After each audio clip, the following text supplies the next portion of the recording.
जय हिंद दोस्तों। हम बायोलॉजी पढ़ रहे थे और बायो के अंदर हमने जूलॉजी के बारे में बहुत ही बढ़िया तरीके से देख लिया था। तो कुछ बॉटनी के संबंधित हम टॉपिक देखेंगे जिसमें हम ये देखेंगे कि जो पेड़ पौधे होते हैं वो मानव की तरह पोषण भी करते हैं, श्वसन की क्रिया भी करते हैं और उत्सर्जन भी करते हैं। जिस तरीके से मानव के अंदर हार्मोन स्रावित होते हैं, समन्वय बनाए रखने के लिए हार्मोन होते हैं, उसी तरीके से पादप के अंदर भी हार्मोन होते हैं, उनके बारे में भी देखेंगे। और उनके बाद में हम परिवहन के बारे में देखेंगे कि जल O2 और CO2 का परिवहन कैसे होता है, उसके संबंधित भी हम देखेंगे। तो आज हम पादप के संबंधित पोषण और प्रकाश संश्लेषण के बारे में देखेंगे। आगे वाली क्लास में हम पेड़ पौधे उत्सर्जन कैसे करते हैं, उनमें परिवहन कैसे होता है, उनके बारे में देखेंगे। और उसके बाद में अपनी बायोलॉजी पूरी कंप्लीट हो जाएगी। और एक टॉपिक वो रहेगा जिसमें पादप और जंतु जगत का वर्गीकरण बताना है, वो टॉपिक भी करवा दूंगा। उसके बाद में आगे हम फिजिक्स को स्टार्ट करेंगे। फिजिक्स को इतने धांसू और दमदार तरीके से पढ़ेंगे कि एकदम ये मानो स्वाद आ जैसी था एकदम। ठीक है, तो आज आप यह देखा कि पादपों में पोषण ऐसे नहीं है कि जंतु पोषण करते हैं, पादप भी अपना भोजन बनाते हैं भी। ठीक है ना, पेड़ पौधे होते हैं वो भी क्या बनाते हैं, अपना भोजन बनाते हैं। जो पेड़ पौधे होते हैं ना, पेड़ पौधे वो भी अपना क्या बनाते हैं, भोजन बनाते हैं। भोजन किससे बनाते हैं पेड़ पौधे, वो बनाते हैं प्रकाश संश्लेषण क्रिया के द्वारा।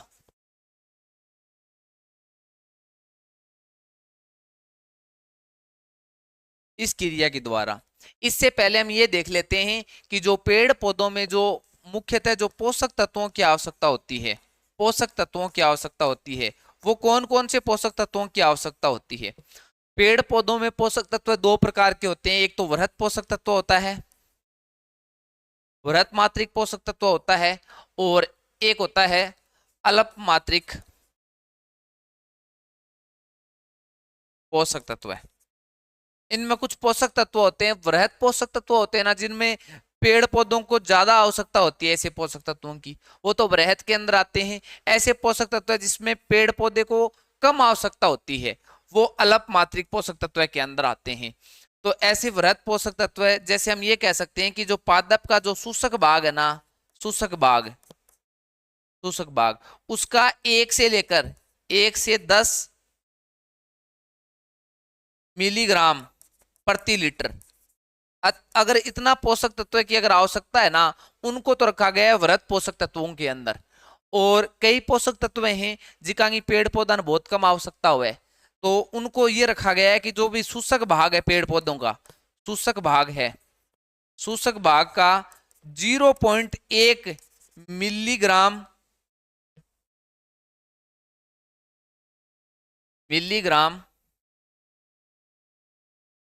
इतना मिलीग्राम 1 लीटर के अंदर, अगर 1 लीटर के अंदर अगर 0.1 मिलीग्राम पोषक तत्वों की अगर आवश्यकता है या इससे कम आवश्यकता है, उन पोषक तत्वों को अल्प मात्रिक पोषक के अंदर रखा गया है। और जिनको 1 से 10 मिलीग्राम प्रति लीटर अगर आवश्यकता है ना ऐसे पोषक तत्वों की, उनको वृहत मात्रिक पोषक तत्वों के अंदर रखा गया है। इसके अंदर वृहत मात्रिक पोषक तत्वों को भी दो तरीके से विभाजित करते हैं, एक तो प्राथमिक करते हैं, प्राथमिक, और एक करते हैं द्वितीयक। वृहत पोषक तत्वों की संख्या बता देता हूं मैं आपको कौन कौन से होते हैं। एक तो होता है कार्बन, एक हाइड्रोजन और एक ऑक्सीजन, CHO होते हैं, ये तीन होते हैं, CHO ये तीन होते हैं। उसके बाद में NPK, नाइट्रोजन फास्फोरस और पोटेशियम, NPK होते हैं। उसके बाद में होता है कैल्शियम, मैग्नीशियम और सल्फर।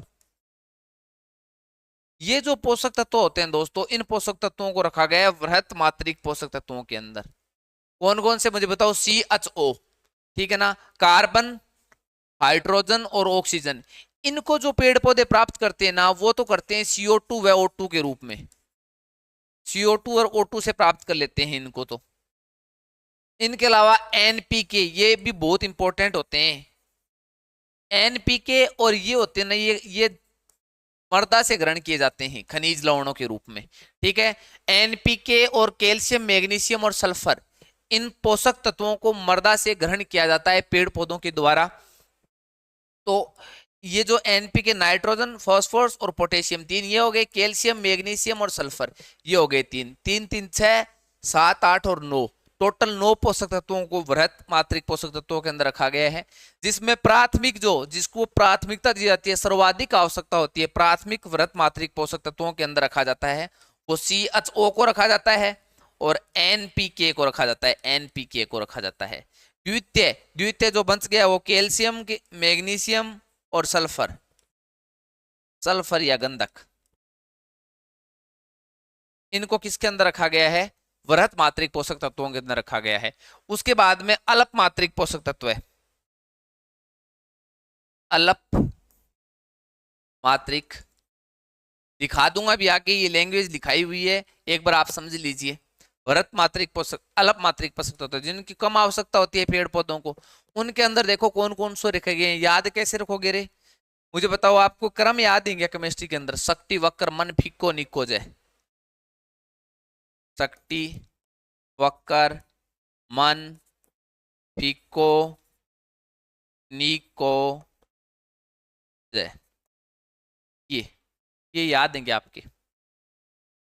वैसे शक्ति, वक्र, स्कैंडिया, टाइटेनियम, ठीक है, कॉपर, ये ट्रिक है उनकी, तो आप अपने तरीके से भी याद कर सकते हो। मैंने तो ऐसे ही याद कर रखे हैं। देखो, मन, फिक्को, को के स्थान पर मो आ जाएगा, मन, फिक्को, नी, कु, जय, ये जो पोषक तत्व हैं ये हैं। इसके अलावा क्लोरीन जो पोषक तत्व है वो है, ब्रोमीन पोषक तत्व है वो है। इनको अल्प मात्रिक पोषक तत्व के अंदर रखा गया है, ध्यान रखना, ठीक है। मन, फी, को के स्थान पर मो, नी, कु, जे, ठीक है, और क्लोरीन और ब्रोमीन, BC, ब्रोमीन और क्लोरीन, ठीक है। मन, फिको, निको, जय, BC, इस तरीके से याद कर रखें। ये अल्प मात्रिक पोषक तत्व। आपसे ये पूछा जा सकता है कि ये पोषक तत्व किन के अंदर रखा गया है? अल्प मात्रिक के अंदर है, वृहत मात्रिक के अंदर है। ये किसके रूप में पाए जाते हैं? ये आयनों के रूप में पाए जाते हैं, सारे के सारे पोषक तत्व है, ठीक है। तो एक बार मैं आपको दिखा देता हूं लिखा हुआ पादपों में। यहां से आपको लिखना शुरू करना है कि पादपों में पोषण, पादपों में पोषक तत्व 2 प्रकार के होते हैं। वृहत मात्रिक पोषक तत्व होते हैं, एक तो जो पादपों के शोषक पदार्थ का 1 मिलीग्राम प्रति लीटर से अधिक आवश्यकता हो, इतने मिलीग्राम, 1 या 1 से 10 तक लिख सकते हो आप, ठीक है ना। 1 मिलीग्राम प्रति लीटर से लेकर 10 मिलीग्राम प्रति लीटर से तक की आवश्यकता हो, वो पोषक तत्व बृहत मात्रिक पोषक तत्व हैं। इनके अंदर CHO को रखा गया है, जो CO2 और H2O से प्राप्त होते हैं, एक NPK और कैल्शियम, मैग्नीशियम और सल्फर इनके रूप में, ठीक है। नाइट्रोजन होता है वो NO3 माइनस, इस आयन के नाइट्रेट के रूप में पाया जाता है, ध्यान रखना। किसके रूप में पाया जाता है? नाइट्रेट के रूप में पेड़ पौधा नाइट्रोजन को ग्रहण करता है, ध्यान रखना। पी जो फास्फोरस होता है ना, वो फॉस्फेट आयन के रूप में, फॉस्फेट आयन के रूप में। के जो पोटेशियम होता है ना, वो K+ आयन के रूप में, K+ आयन के रूप में पाया जाता है। कैल्शियम होता है वो Ca+2 आयन के रूप में पाया जाता है, ठीक है। और मैग्नीशियम होता है वो Mg+2, ये आयन होते हैं, आयन के रूप में पेड़ पौधे ग्रहण करते हैं इन पोषक तत्वों को। सल्फर को सल्फेट के रूप में, क्या किया जाता है? इनको ग्रहण किया जाता है पेड़ पौधों के द्वारा, तो ये ध्यान रखना, ठीक है ना। इनको CO2 और H2O के रूप में इनसे प्राप्त किया जाता है, ठीक है। ये पोषक तत्व होते हैं। मृदा से खनिज लवण के रूप में इनको ग्रहण किया जाता है। CHO, NPK, कैल्शियम, मैग्नीशियम और सल्फर, कैल्शियम, मैग्नीशियम और सल्फर। सल्फर इंपॉर्टेंट है, ये सल्फर बोलते हैं इसको या गंधक बोलते हैं। ये आता है कि निम्न में से बताओ वृहत मात्रिक पोषक तत्व है, जिसमें आपको एक सल्फर मिल जाएगा और 3 वो मिल जाएंगे, ठीक है। तो वृहत मात्रिक पोषक तत्व ये होते हैं। तो आप ये नाइट्रोजन को NO-3 नाइट्रेट के रूप में ग्रहण करता है, ये फॉस्फेट आयन के रूप में ग्रहण करता है, तो इस तरीके से ये लिख लेना भी ऐसे का ऐसा, ठीक है। इसके बाद में आगे देखते हैं वृहत मात्रिक पोषक तत्व है। जो प्राथमिक पोषक तत्व है, 2 तरीके से विभाजित किया गया है इनको, प्राथमिक पोषक तत्व है और द्वितीय पोषक तत्व है। प्राथमिक पोषक तत्व है वो नाइट्रोजन, फॉस्फेट, NPK है एक तो, और एक CHO है, ठीक है। द्वितीय पोषक तत्व में जो बचे हैं कैल्शियम, मैग्नीशियम और सल्फर, इनको द्वितीय पोषक तत्व के अंदर रखा गया है, वृहत मात्रिक पोषक तत्वों के अंदर। इसी तरीके से लिखना। उसके बाद में सूक्ष्म मात्रिक पोषक तत्व है या अल्प मात्रिक पोषक तत्व है, जिनको पेड़ पौधों को सूक्ष्म आवश्यकता होती है, थोड़ी मात्रा की आवश्यकता होती है, 0.1 मिलीग्राम प्रति लीटर या इससे कम जिस पोषक तत्व की आवश्यकता होती है उसको इसके अंदर रखा गया है। ठीक है, इसके बाद में इसके अंदर रखा क्या क्या गया है, देखो Mn मैग्नीज, मैग्नीज ये किसके रूप में ग्रहण करता है, Mn+2 आयन के रूप में ग्रहण करता है, ध्यान रखना। Fe फेरस या लोहा, इसको किस रूप में ग्रहण करता है, Fe+3 के रूप में। ये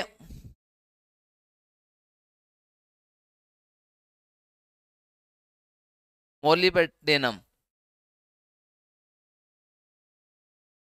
MO, ये निकल, निकल, ये कॉपर,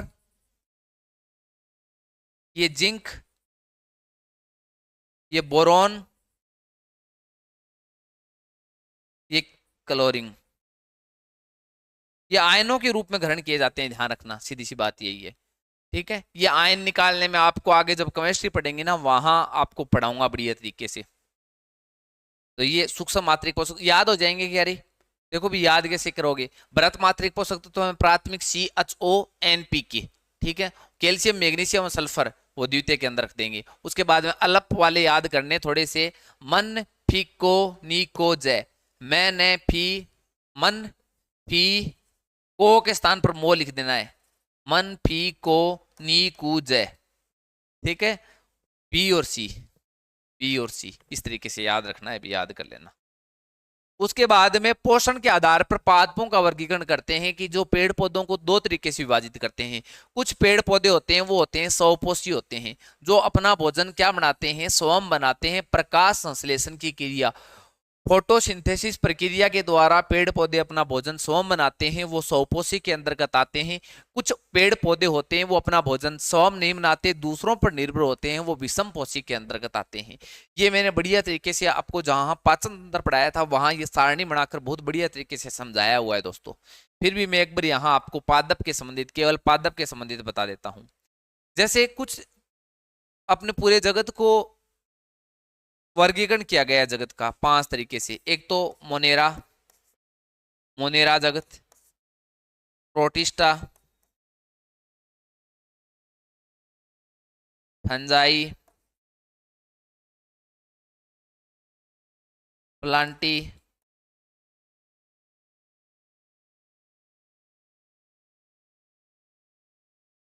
एनिमेलिन। ठीक है ना, ये 5 तरीके से पेड़ पौधों को क्या किया गया है, विभाजित किया गया है। इसमें आपको ये ध्यान रखना है ये 5 तरीके से इसको विभाजित किया गया है। ठीक है, एनिमेलिया है यहाँ पे। ठीक है, 5 तरीके से विभाजित किया गया है। इनमें कौन कौन से जो जीव या हम ये कह सकते हैं जो प्रकाश संश्लेषण की क्रिया के द्वारा भोजन बनाते हैं। मोनेरा के अंदर हमने रखा था, मोनेरा के अंदर कुछ जीवों को रखा जाता है। मोनेरा के अंदर रखा जाता है एक तो नील हरित शैवाल को, नील हरित शैवाल, नील हरित शैवाल के बाद में रखते हैं जीवाणु को। तो सारे के सारे नील हरित शैवाल प्रकाश संश्लेषण करते हैं। और जीवाणु, कुछ जीवाणु जो प्रकाश संश्लेषण की क्रिया करते हैं, जैसे मैं ये कह सकता हूं बैंगनी जीवाणु, नीले व हरे जीवाणु। ये जीवाणु क्या करते हैं, कुछ जीवाणु करते हैं प्रकाश संश्लेषण, सारे जीवाणु नहीं करते। प्रोटिस्टा वर्ग, इस वर्ग के अंदर, इस संघ के अंदर रखा गया है ना, पूरे जगत को इस 5 तरीके से विभाजित किया गया है, जिसमें युगलिना को रखा गया है इसके अंदर। युगलिना, इसमें एक युगलिना जो जीव है ना, युगलिना जीव, युगलिना, युगलिना, ये जीव क्या करता है, युगलिना भी क्या करता है, प्रकाश संश्लेषण की क्रिया करता है, ध्यान रखना। उसके बाद में फंजाई मतलब कवक, इसके अंदर कवकों को रखा गया है जो मृत जीवों से अपना भोजन, सड़े गले पदार्थों से अपना भोजन बनाते हैं, ये प्रकाश संश्लेषण नहीं करते। प्लांटी, सभी पादप होते हैं वो क्या करते हैं, प्रकाश संश्लेषण करते हैं। कुछ अपवाद है वो आपको बता दिए जाएंगे। एनिमेलिया, ये इनका कोई भी जीव क्या नहीं करता है, प्रकाश संश्लेषण की क्रिया नहीं करता है। तो इसमें हम यही पढ़ने वाले हैं कि प्रकाश संश्लेषण के द्वारा पेड़ पौधे अपना भोजन कैसे बनाते हैं। उससे पहले हम थोड़ा सा ये भी देख लेते हैं कि विषमपोषी भी होते हैं। क्या होते हैं ये पेड़ पौधे विषमपोषी में? देखो, कीट बक्सी पादप, इस पादप भी पाए जाए जी का कीटान खावे भी। देखो, परजीवी पादप जो दूसरों से अपना भोजन बनाते हैं, ये परजीवी पादप भी होते हैं। मर्तोपजीवी पादप जो सड़े गले पदार्थों से, वैसे पेड़ पौधे जो सड़े गले पदार्थों से क्या बनाते हैं? अपना भोजन बनाते हैं। ठीक है। सहजीवी ऐसे भी होते हैं कुछ पेड़ पौधे जो आपस में एक दूसरे का साथ रहकर, एक दूसरे के सह मतलब साथ रहकर अपना जीवन व्यापित करते हैं। इनको ये सारे के सारे विषमपोषी के अंतर्गत आते हैं। अब देखो भी कीट बक्सी पादप बढ़िया तरीके से वहां बताया हुआ है। कीट बक्सी जो पादप होते हैं ना, वो सबसे पहले मैं आपको बता देता हूँ दलदली क्षेत्र में पाए जाते हैं। दलदली क्षेत्र में पाए जाते हैं। इन पादपों में नाइट्रोजन की क्या होती है? नाइट्रोजन की कमी होती है। आप लिख लेना भी थोड़ा सा, नाइट्रोजन की क्या होती है? कमी होने होती है। इस नाइट्रोजन को पूरा करने के लिए ये क्या करते हैं? कीटों का भक्षण करते हैं। कीट का क्या करते हैं? भक्षण करते हैं। कीट का भक्षण करते हैं। कीट का भक्षण क्यों करते हैं? इस नाइट्रोजन की पूर्ति करने के लिए। क्योंकि दलदली क्षेत्र में नाइट्रोजन की क्या होती है? कमी होती है, और पेड़ पौधों को नाइट्रोजन की आवश्यकता होती है। तो कीट भक्षी पादप होते हैं, वो कीटों को खाकर क्या उनसे क्या ग्रहण करते हैं? नाइट्रोजन ग्रहण करने के लिए ये कीटों को खाते हैं। और ये जो कीट भक्षी पादप है ना, ये प्रकाश संश्लेषण भी करते हैं। ध्यान रखना है, क्या करते हैं? प्रकाश संश्लेषण भी करते हैं। कई कई बार प्रकाश संश्लेषण भी करते हैं ये। ठीक है। इनके कुछ उदाहरण हैं जो कि कक्षा 7 की बुक के अंदर दे रखा है। डायोनिया, ड्रोसेरा, यूट्रिकुलेरा, घटपर्णी पादप, जिसके ऊपर जो पत्तियां होती है ना, वो गड़े के आकार की होती हैं, वो बंद हो जाती हैं। जब जैसे ही कीट आता है अंदर आते ही क्या हो जाती है? बंद हो जाती है ऊपर से। जिसको पिक्चर पादप भी बोलते हैं। निपेन निपेंथिस पादप भी बोला जाता है। घटपर्णी पादप को पिक्चर या निपेंथिस पादप भी बोला जाता है। फिन्स फ्लाई ट्रेप और सनड्यू, ये जो पादप होते हैं ना, ये पादप किसके अंदर पाए जाते हैं? ट्रिक भी बताई थी मैंने रे, आपको याद है तो आपके ये याद भी करवाए थे। डायोनिया, ड्रोसेरा, यूट्रिकुलेरा, घटपर्णी, venus fly trap, sundew. Sunday के दिन आपको क्या करनी है? विंस विजय प्राप्त करनी है, फ्लाइट में जाना है। ठीक है ना, वहाँ पिक्चर वगैरह लेनी है। ठीक है ना, यू टर्न आप क्या लोगे? प्लेन वगैरह जो फ्लाइट वगैरह करोगे तो प्लेन को यू टर्न करवाना है, आपको डरना नहीं है। ठीक है ना, डायोनिया या ड्रोसेरा। ठीक है, ऐसे याद करवाया था मैंने। अब कुछ जीव परजीवी होते हैं, जैसे अमरबेल होता है ना, अमरबेल वो दूसरे पादप के चारों लिपट कर उससे क्या प्राप्त करती है? भोजन प्राप्त करती है। तो परजीवी के अंदर एक अमरबेल को रखा गया है। ध्यान रखना, कसकुट्टा बोलते हैं इसको, कसकुट्टा या अमरबेल। ठीक है ना। और ये जिस पादप के चारों ओर लिपटी होती है, जिस पादप के चारों ओर लिपटी होती है ना, लिपटी होती है, उस पादप को क्या कहते हैं? परपोषी कहते हैं। उस पादप को परपोषी कहते हैं, और इस खुद को क्या कहते हैं? परजीवी कहते हैं। ध्यान रखना। इसके बाद में मर्तोपजीवी। मर्तोपजीवी जो सड़े गले कार्बनिक पदार्थों से अपना भोजन प्राप्त करते हैं। ये मैंने पाचन तंत्र में बहुत बढ़िया तरीके से करवाया हुआ है, ध्यान रखना। ठीक है, तो वहां आप वो क्लास देख सकते हो। मर्तोपजीवी, गोबर का जो छत्रक होता है ना, गोबर का छत्रक होता है, वो मर्तोपजीवी के अंतर्गत आता है। मोनोट्रोपा एक पादप होता है, पुष्पीय पादप होता है ये भी क्या होता है? सड़े गले पदार्थों से अपना भोजन प्राप्त करता है। कवक और फंजाई वो तो सड़े गले पदार्थों से अपना भोजन प्राप्त करते ही मर्तोपजीवी। सहजीवी में एक तो लाइकेन संबंध है, जो कि कवक और शैवाल के बीच में पाया जाता है। वहां मैंने ये बहुत बढ़िया तरीके से समझाया हुआ है। कवक व शैवाल का संबंध होता है ना, शैवाल का संबंध, ये दो जीव आपस में साथ रहते हैं, जिसको बोलते हैं लाइकेन। ठीक है ना। एक जो लेग्यूमिनस पादप होते हैं ना, जो फलीदार पादप होते हैं, लेग्यूमिनस कुल के पादप होते हैं, फलीदार पादप होते हैं, उनके जड़ों के अंदर पाया जाता है राइजोबियम जीवाणु। राइजोबियम जीवाणु और इस फलीदार पौधे के बीच में संबंध पाया जाता है। ध्यान रखना, वो सहजीविता का संबंध है। ठीक है, तो ये आप वहां पढ़ सकते हो बढ़िया तरीके से। यहाँ एक बार मैंने थोड़ा सा बता दिया है आपको। अब आगे पढ़ेंगे हम पेड़ पौधों के अंदर प्रकाश संश्लेषण के बारे में। देखना था हमें मुख्यतः, वही हम देखेंगे। प्रकाश संश्लेषण होता क्या है भी? जैसे मानव भोजन प्राप्त करता है, वैसे पेड़ पौधे भी भोजन बनाते हैं। पर पेड़ पौधों के अंदर ऐसा कोई विशेष अंग नहीं होता कि भोजन कहाँ से ग्रहण करेंगे, कैसे खाएंगे। तो हम देखेंगे कि क्या क्या कच्चा पदार्थ के रूप में खाते हैं। जैसे हम रसोई घर के अंदर जाते हैं, रसोई घर के अंदर आटा होता है। ठीक है, और सब्जी वगैरह बनाते हैं, वो कच्ची सामग्री होती है, उनसे क्या करते हैं हम भोजन बनाते हैं और ग्रहण करते हैं। इसी तरीके से यहाँ भी प्रकाश संश्लेषण की क्रिया के द्वारा पेड़ पौधे कच्चे पदार्थों को ग्रहण करेंगे और अपना क्या बनाएंगे, भोजन बनाएंगे। ठीक है, कैसे बनाते हैं एक समीकरण बता देता हूं मैं आपको, वो ध्यान रखना। पेड़ पौधों को कच्ची सामग्री के रूप में दो चीजें चाहिए, वो समीकरण अगर आपके समझ में आ गई तो सारी चीजें ही समझ में आ गई। देखो पेड़ पौधे होते हैं ना, वो भोजन बनाते हैं ना, तो 6 CO2 को ग्रहण करते हैं प्लस 12 H2O को ग्रहण करते हैं। ठीक है ना, प्रकाश की उपस्थिति,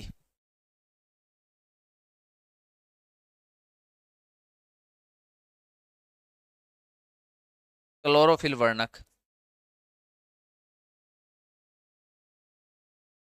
क्लोरोफिल वर्णक। ठीक है ना, इससे क्या बनता है, भोजन बनता है। C6H12O6 ग्लूकोज बनाते हैं प्लस 6O2 बनता है प्लस 6H2O बनता है। ये समीकरण है भी, सामान्यतः यही समीकरण। ठीक है, ये आगे मैंने बढ़िया तरीके से आपको जो एनसीईआरटी और आरबीएसई बुक के अंदर दे रखा है ना, वो एक एक चीजें यहाँ समझाऊंगा कि एनसीईआरटी और आरबीएसई की बुक के अंदर क्या क्या दे रखा है। ये जो आरबीएसई की बुक के अंदर दे रखा है और ये दे रखा है एनसीईआरटी की बुक के अंदर, ये देखो ये एनसीईआरटी बुक के अंदर दे रखा है। एक एक लाइन समझेंगे यहाँ से, ठीक है ना, फिर प्रकाश संश्लेषण आपकी पूरा बढ़िया तरीके से समझ में आ जाएगा। चलो तो ये प्रक्रिया होती है भी इसके अंदर, प्रकाश संश्लेषण के अंदर। सबसे पहले हम ये देखें कि पेड़ पौधों को प्रकाश संश्लेषण में कच्चे पदार्थ क्या क्या चाहिए। ये दो पदार्थ चाहिए पेड़ पौधे को, एक तो चाहिए CO2, एक चाहिए H2O।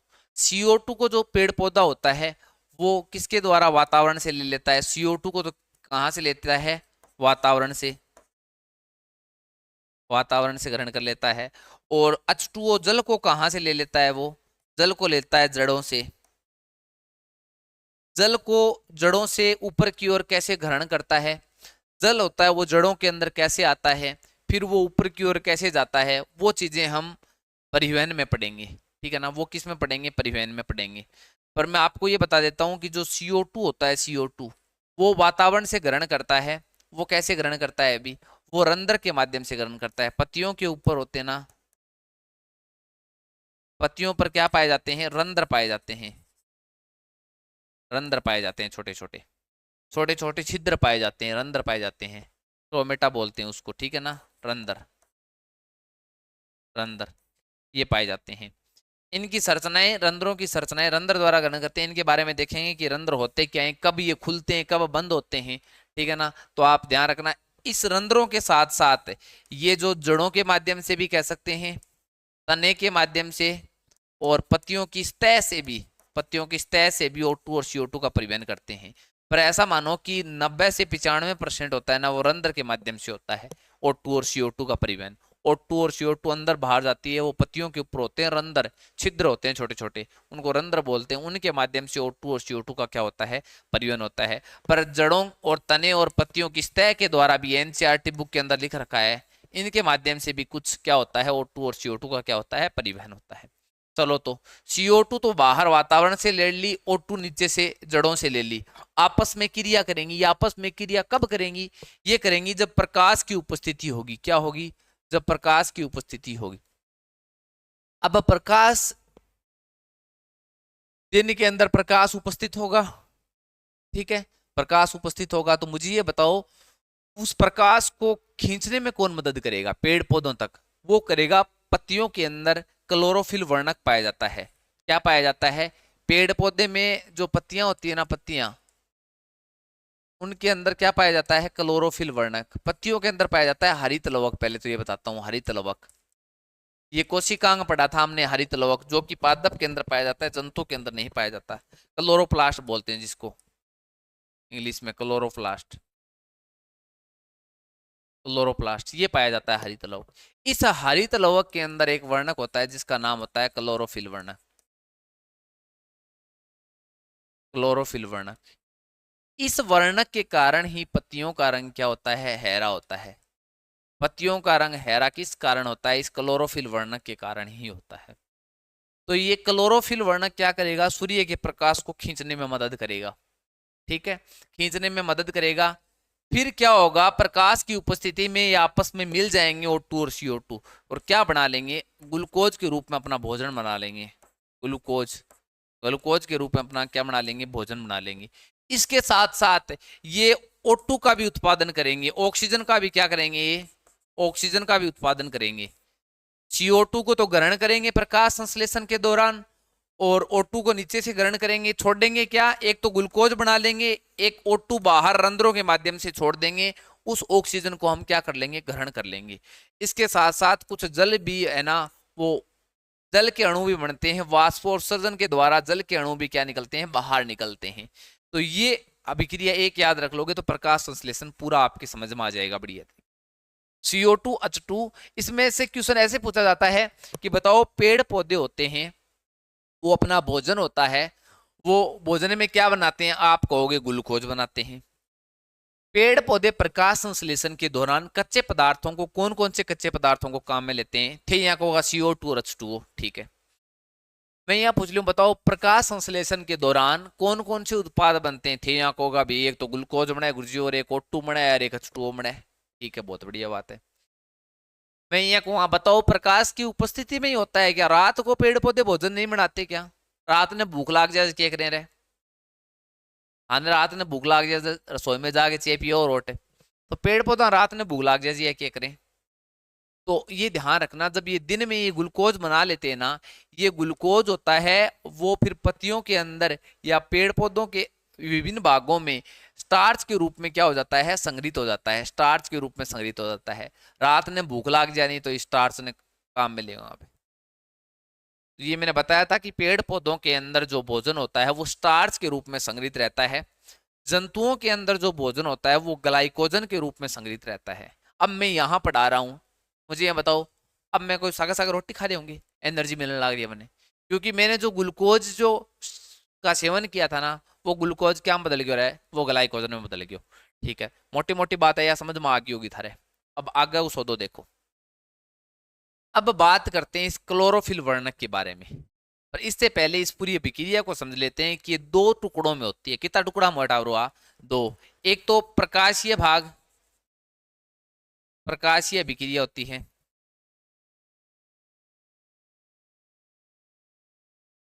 और दूसरी होती है वो अप्रकाशीय अभिक्रिया होती है, अप्रकाशीय अभिक्रिया होती है। दो अभिक्रिया है देखो भी, एक प्रकाशीय अभिक्रिया है, एक अप्रकाशीय अभिक्रिया होती है। ये होती कहाँ पे, मुझे ये बताओ, वो सारो सिस्टम होगा गड्ढा भोजन गड्ढा बनावा होगा, इसे कोशिकांग में बनावा रहे, हरित लवक के अंदर। ठीक है ना, हरित लवक क्लोरोप्लास्ट के अंदर भोजन का निर्माण होता है। पेड़ पौधों की रसोई इसे ही कहा जाता है, हरित लवक को कहा जाता है, ध्यान रखना।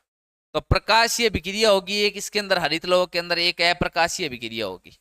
बताओ टाबरो, प्रकाशीय अभिक्रिया वो हरित लवक के अंदर कौन से भाग के अंदर होगी, मैं बता देता हूं। हरित लवक में हमने पढ़ा था एक ग्रेना भाग, ग्रेना भाग पढ़ा था, हरित लवक का ग्रेना भाग, हरित लवक का, हरित लवक के ग्रेना भाग में होगी वो प्रकाशीय अभिक्रिया होगी। और स्ट्रोमा भाग होता है ना हरित लवक का, स्ट्रोमा भाग, हरित लवक के स्ट्रोमा भाग में क्या होगी, अप्रकाशीय अभिक्रिया होगी। प्रकाशीय अभिक्रिया का मतलब ये हुआ कि इसमें प्रकाश की क्या होगी, आवश्यकता होगी, प्रकाश की आवश्यकता होगी।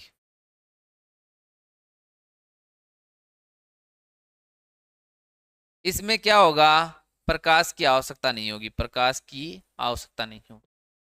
प्रकाशीय अभिक्रिया के दौरान होता क्या है भी, देखो होता क्या है, इसमें दो महत्वपूर्ण बातें होती हैं।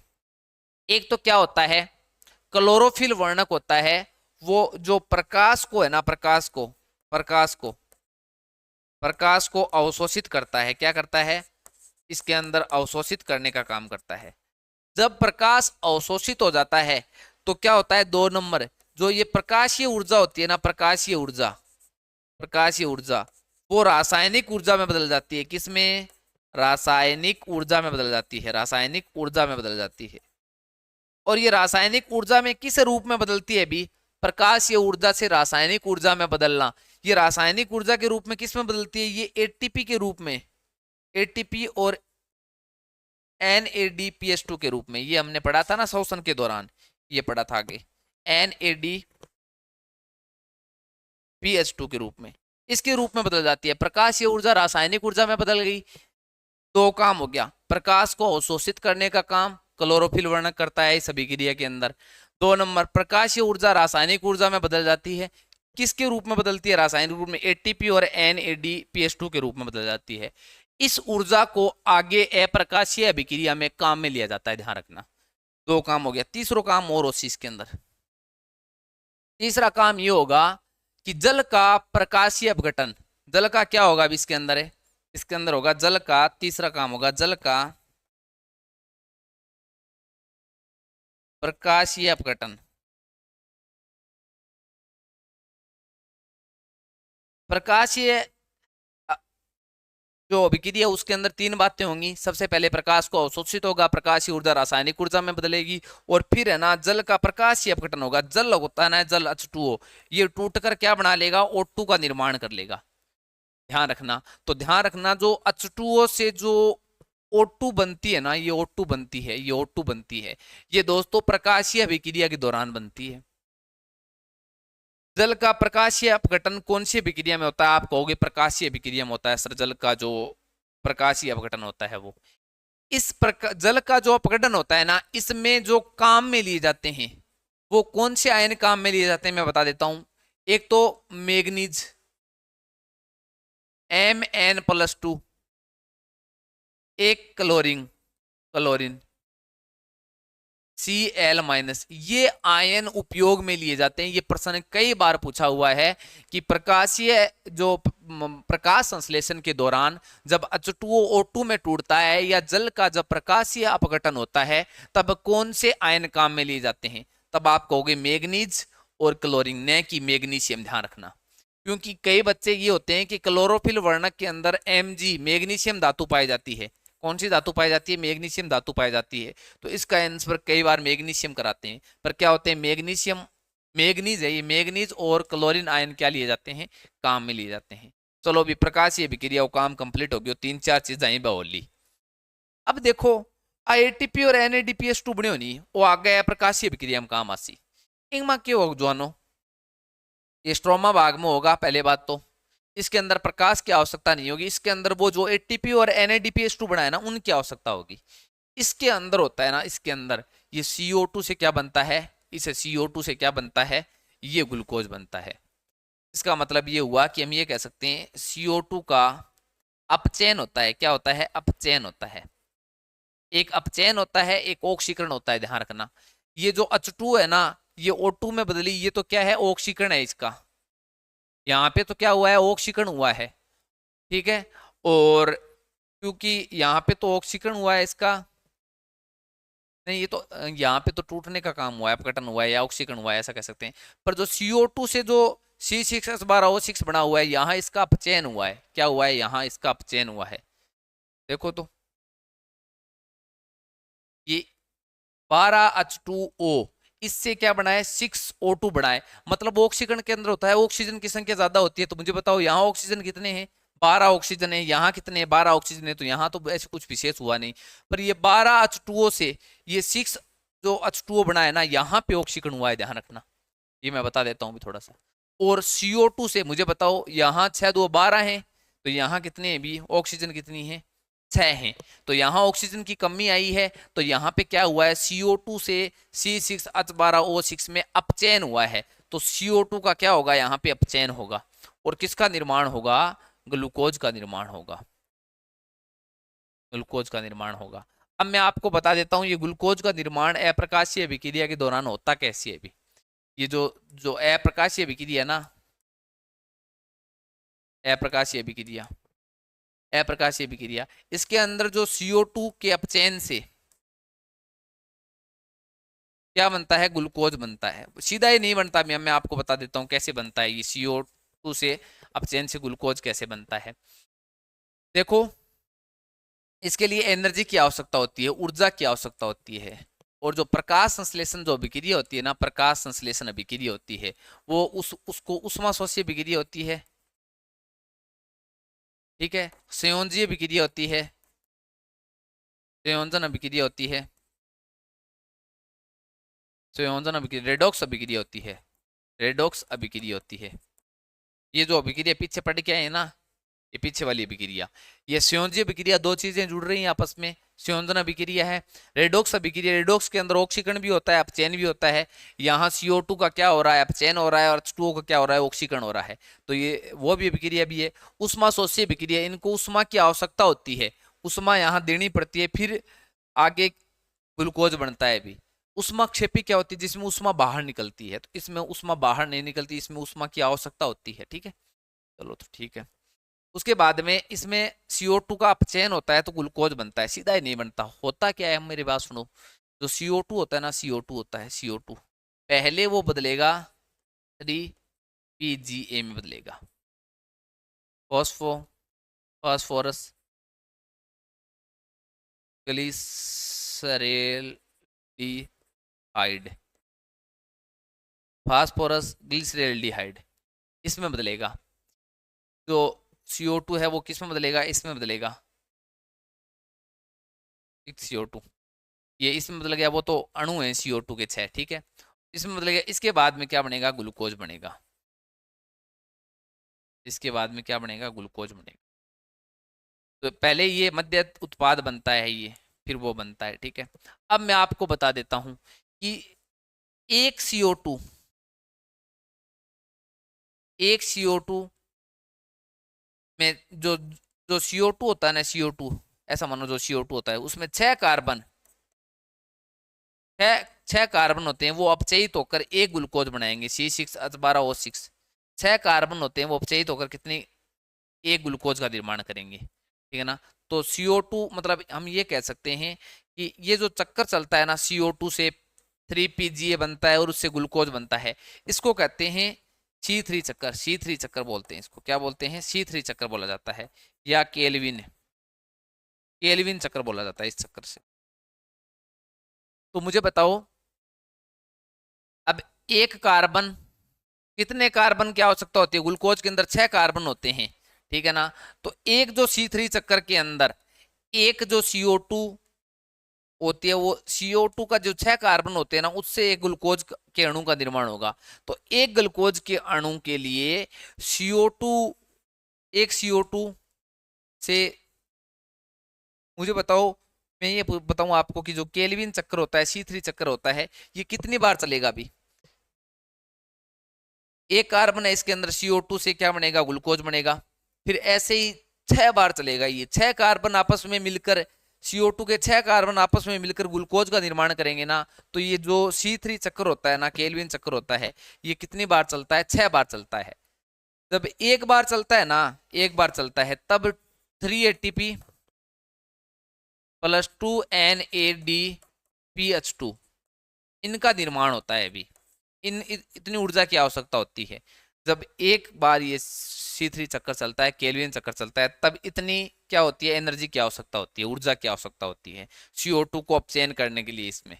ठीक है, पर ये चक्कर कितनी बार चलता है, 6 बार चलता है। तो मुझे बताओ, 6 2 12, 6 3 18, 18 ATP प्लस 6 2 12, 12 NADPH2, इतनी एनर्जी की आवश्यकता होगी ना, तो आपको ये पूछ सकता है कि प्रकाश संश्लेषण की प्रक्रिया के दौरान कितनी ATP और NADPH2 की आवश्यकता होती है। तो आप ये कह सकते हो कि 18 ATP और 12 NADPH2 की आवश्यकता होती है। ठीक है, ये मैं लैंग्वेज में लिखाऊंगा तो आपके बहुत बढ़िया तरीके से समझ में आ जाएगा। चलो, तो ये आपके समझ में आ गया होगा बढ़िया तरीके से। तो यही है भी, सामान्यतः ये होता है। उसके बाद में हम आगे देखेंगे जो क्लोरोफिल वर्णक होता है, क्लोरोफिल वर्णक होता है वो कितने प्रकार का होता है, इनको लैंग्वेज में मैं आगे दिखा दूंगा अभी। क्लोरोफिल वर्णक होता है ना, क्लोरोफिल वर्णक वो प्रकाश को अवशोषित करता है। कौन कौन से 7 रंग होते हैं प्रकाश में, तो प्रकाश में एक तो लाल रंग, एक नीला रंग और एक बैंगनी रंग, इसके प्रकाश को क्या करता है, ग्रहण करता है क्लोरोफिल वर्णक। ध्यान रखना, आपको ये पूछ लिया जाए कि सर्वाधिक जो प्रकाश संश्लेषण की दर कौन से रंग के अंदर होती है, तो लाल रंग के अंदर होता है ना, सर्वाधिक प्रकाश संश्लेषण की दर पाई जाती है। सबसे कम प्रकाश संश्लेषण की दर होती है वो बैंगनी के अंदर होती है, हरे रंग के अंदर होती नहीं है। ध्यान रखना, हरे रंग को ग्रहण ही नहीं करता ये। ठीक है, तो सर्वाधिक और सबसे कम, इस रंग के अंदर प्रकाश संश्लेषण की दर क्या होती है, तेज होती है। जब क्लोरोफिल वर्णक लाल रंग को क्या करेगा, खींचेगा ना, तो प्रकाश संश्लेषण की दर बढ़ेगी। ठीक है, तो क्लोरोफिल वर्णक, क्लोरोफिल वर्णक 4 प्रकार के पाए जाते हैं। एक क्लोरोफिल ए पाया जाता है, क्लोरोफिल ए वर्णक पाया जाता है, क्लोरोफिल बी वर्णक पाया जाता है, और एक 3 नंबर केरोटीन और 4 नंबर जेंथोफिल्स। ये दोनों होते हैं ना क्लोरोफिल ए और बी, ये तो लाल रंग के होते हैं, ठीक है। और ये जो केरोटीन होता है ना नारंगी रंग का होता है, और ये जो जेंथोफिल्स होता है ना ये पीले रंग का होता है, पीले रंग का वर्णक होता है ये, ध्यान रखना। तो chlorophyll A, chlorophyll B, carotene, xanthophylls, ये 4 प्रकार के होते हैं क्लोरोफिल। इसमें जो प्रमुख जो क्लोरोफिल होता है वो ए होता है, ध्यान रखना, ये इंपॉर्टेंट है भी। प्रमुख जो क्लोरोफिल होता है ना वो क्या होता है, ए होता है। प्रमुख क्लोरोफिल वर्णक ए होता है। तो ये आ गया। ऐसा नहीं है कि हरे तने के अंदर, पत्तियों के साथ साथ हरे तने में भी क्या होता है, प्रकाश संश्लेषण होता है। और हरे तने में जो प्रकाश संश्लेषण होता है, ऐसे एग्जाम्पल आपको स्थावरी के पादप के अंदर देखने को मिल सकते हैं और मरुस्थलीय पौधों के अंदर देखने को मिल सकते हैं। ये हरे जो तने होते हैं ना वो क्या करते हैं, प्रकाश संश्लेषण की क्रिया करते हैं। चलो तो अब मैं आपको बताऊंगा वैसे वैसे लिखना है। ये एनसीईआरटी बुक वाली पीडीएफ दिखाऊंगा पहले, जिसके अंदर थोड़ा कम मैटर दे रखा है, तब मैं आरबीएससी के आगे पीडीएफ लेके आऊंगा, ठीक है। तो लैंग्वेज किस तरीके से लिखनी है, बहुत सारे बच्चों के ये कंफ्यूज रहता है कि सर तो समझा तो दियो बने लिखा के तरीका हूँ। तो सीधी सी बात पड़ी है, सारों पहले पोतो थाने ए लिखना है, देखो यहाँ से शुरू करना है आपको, ठीक है। ये ऐसे कैसे उतारना है, इसको इसको ऐसे ही लिखना है, ठीक है। उसके बाद में आपको इसको इसी तरीके से सारणी बनानी है। ये जो पोषण के आधार पर पादपों का वर्गीकरण 100 इस तरीके से प्रकाश संश्लेषण, प्रकाश संश्लेषण ये वर्ग लिख लेना, इसके अंदर नील हरित प्रकाश संश्लेषण करता है, टिक लगा देना, ये करता है, ये करता है, ये नहीं करता, ये सभी करते हैं, ये नहीं करते, ठीक है। उसके बाद में आप विषम पोषी लिखना, उसमें कीट बक्षी परजीवी मर्तोपजीवी सहजीवी इस तरीके से विभाजित करना। कीट बक्षी पादप के अंदर लिखना कि ये प्रकाश संश्लेषण, यहाँ नीचे लिख लेना, ये प्रकाश संश्लेषण की विक्रिया करते हैं, ये दलदली क्षेत्र में पाए जाते हैं, ठीक है। और इनमें नाइट्रोजन की कमी होने के कारण ये कीटों को क्या करते हैं, ग्रहण करते हैं या कीटों का भक्षण करते हैं। ये लिखकर इनके नीचे उदाहरण लिख लेना। ये डायोनिया, ड्रोसेरा, ये उदाहरण पूछे जाते हैं। यूट्रिकुलेरा, घटपर्णी, विंस फ्लाई ट्रेप और संडियो। अगर ये चीजें आपने, अगर मेरा पाचन तंत्र वाला वीडियो देखा है ना, तो आपको यहाँ लिखने की इनको आवश्यकता नहीं है, वहां मैंने लिखा रखा है। उसके बाद में परजीवी के अंदर अमर बेल लिखना, और नीचे लिखना परपोसी, परपोसी जिसके चारों ओर लिपटी होती है उसको परपोसी कहते हैं, ठीक है। उसके बाद में मर्तोपजीवी के ये उदाहरण निकला, मर्तोपजीवी वाले होते हैं, आप ये लिख सकते हो, सड़े गले कार्बनिक पदार्थों से भोजन बनाते हैं, ठीक है ना। जैसे ये उदाहरण लिख लेना। सहजीवी, साथ रहकर जीवित रहते हैं, साथ रहकर, दो जीव साथ रहकर आपस में जीवित रहते हैं, जिसमें लाइकेन मुख्यतः है। लाइकेन जो संबंध होता है वो कवक और शैवाल के बीच का होता है, ठीक है। उसके बाद में आप लिखोगे सहजीविता का संबंध होता है वो राइजोबियम जीवाणु और जो फलीदार पौधे पाए जाते हैं उनके बीच में होता है। ये सारी चीजें मैंने वहां पढ़ाई हुई है भी, इस तरीके से लिख लेना। उसके बाद में आप लगाना प्रकाश संश्लेषण। प्रकाश संश्लेषण में आगे आपको लैंग्वेज लिखाऊं, उस लैंग्वेज में लिख लेना, आपके समझ में आ गया होगा। स्क्रीनशॉट ये लेते रहना साथ साथ, ठीक है। ये आपके बढ़िया तरीके से समझ में आ गया होगा। इस तरीके से लिखना है, देखो। सबसे पहले इस सौपोषी के बारे में बता रखा है, ये वही बता रखा है जो मैंने आपको पढ़ाया है। तो सबसे पहले आप ये लगाना प्रकाश संश्लेषण हेडिंग लगाना। इसमें आप लिखना शुरू करना कि पेड़ पौधे या सौपोषी जीव अपना भोजन प्रकाश संश्लेषण की प्रक्रिया के द्वारा बनाते हैं। प्रकाश संश्लेषण की प्रक्रिया के द्वारा बनाते हैं, प्रकाश संश्लेषण प्रक्रिया के द्वारा बनाते हैं। उसके बाद में आप ये प्रकाश संश्लेषण या विक्रिया लिखना भी जरूर, ये विक्रिया लिख लेना। 6CO2, 12H2O, क्लोरोफिल सूर्य का प्रकाश, ग्लूकोज 6O2 और 6H2O, ये लिख लेना रासायनिक विक्रिया। अब एनसीईआरटी के अंदर इसमें शॉर्ट में लिख रखा है, ठीक है। तो आप इसको, मैं जिस लैंग्वेज में लिखा हूँ उस लैंग्वेज में लिख लेना। और आप इसको ऐसे भी लिख सकते हो जिस तरीके से इसके अंदर लिख रखा है ना, वैसे भी आप यहाँ ये लिखने के बाद में मैं आपको लिखाऊं ना, वहां से लिखना। इसके अंदर मैं एक बार पढ़ देता हूँ क्या क्या लिख रखा है। अब हम देखते हैं कि प्रकाश संश्लेषण प्रकरण में वास्तव में क्या होता है। इस प्रक्रम के दौरान निम्नलिखित घटना होती है। क्लोरोफिल द्वारा प्रकाश ऊर्जा को अवशोषित किया जाता है, ठीक है। प्रकाश ऊर्जा को रासायनिक ऊर्जा में रूपांतरित करना, जल के अणुओं का हाइड्रोजन व ऑक्सीजन में अपघटन करना है। ये दो चीजें, ठीक है ना, ये दो चीजें होती हैं वो प्रकाशीय अभिक्रिया के दौरान होती हैं। किस अभिक्रिया के दौरान होती हैं? प्रकाशीय अभिक्रिया के दौरान होती हैं, ध्यान रखना। और 3 नंबर, कार्बन डाइऑक्साइड का कार्बोहाइड्रेट में अपचयन, ये अप्रकाशीय अभिक्रिया में होता है, ये अप्रकाशीय अभिक्रिया में होता है। तो उनको मैं वहां लिखा दूं इन चीजों को तो बहुत बढ़िया रहेगा अभी, ठीक है। यह आवश्यक नहीं है कि, ये ध्यान रखना, यह आवश्यक नहीं है कि ये चरण तत्काल एक के बाद दूसरा हो। ऐसा कोई आवश्यक नहीं है कि ये दोनों जो चरण हैं वो एक के बाद में दूसरा हो, ठीक है। उदाहरण के लिए जो मरुद्भिद पौधे रात्रि में कार्बन डाइऑक्साइड लेते हैं, ध्यान रखना, जो मरुस्थल में जो पेड़ पौधे पाए जाते हैं ना, वो रात्रि को क्या लेते हैं? CO2 लेते हैं। सामान्य तो जो पेड़ पौधे होते हैं वो क्या लेते हैं? रात को प्रकाश संश्लेषण तो करते नहीं, रात को O2 लेते हैं। पर ये मरुद्भिद पादप होते हैं, कुछ मरुद्भिद पादप रात को क्या लेते हैं? CO2 लेते हैं। चलो CO2 ले ली रात्रि को, रात्रि को उन्होंने क्या ले ली? CO2 ले ली। अब वो CO2 ले लेते हैं और एक मध्यस्थ उत्पाद बना देते हैं, ठीक है। नीचे से जल मिल जाता है, CO2 रात को मिल जाती है, पर प्रकाश की उपस्थिति नहीं होगी तो ग्लूकोज तो बनेगा नहीं।